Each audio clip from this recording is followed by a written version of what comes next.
guys, good morning. Pasukin po natin itong room na ito.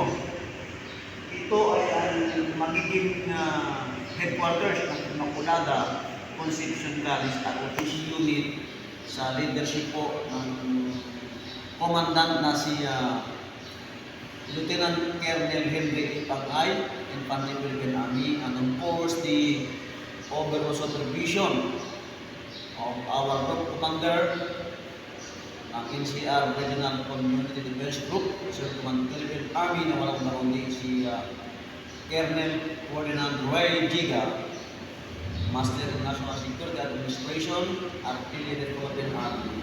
Ayan. So yes, sorry pala, Sir Roland David, Sergeant Rodan Matikela, Infantry Philippine Army, ni Admin NCO po ng Immaculada Conception College at Office. Pasukin po natin itong magiging headquarters namin.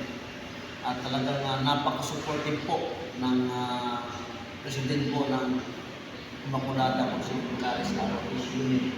At binigyan kami ng magiging headquarters namin. Pasukin po natin.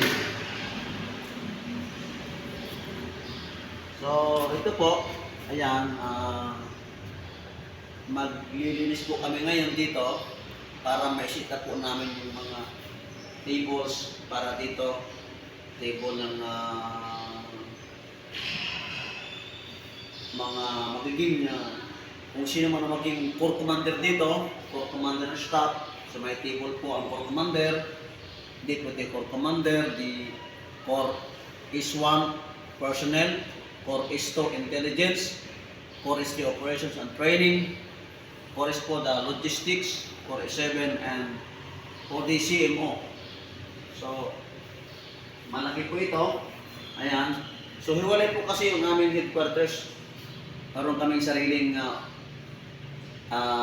opisina sa training staff. Yung commandant, assistant commandant, admin NCO, and etc. So, ito talaga, purely ito sa magiging cadet officers po. Pioneer po ito. Ngayon lang po nag-open yung ROTC unit natin dito sa Immaculada Conception College ROTC unit sa approval po ng very supportive group commander Colonel Ferdinand Roy Giga, na talagang gusto niya quality training ang ibigay namin sa mga kadete. So, dapat lang talaga quality training tayo. Okay? So, ito, ang ganda oh. Konting renovation na lang po ito. So, nakaready na rin po dito yung aircon para maging conducive naman. Talagang high moral talaga yung mga magiging cadet officers natin dito. So, approve na rin po yung budget namin para dito. Ayan. So, sinabi mo nga, napaka-supportive po ng presidente ng Immaculada Conception College. Ayan o. So, sige po. Maraming salamat po sa inyong lahat.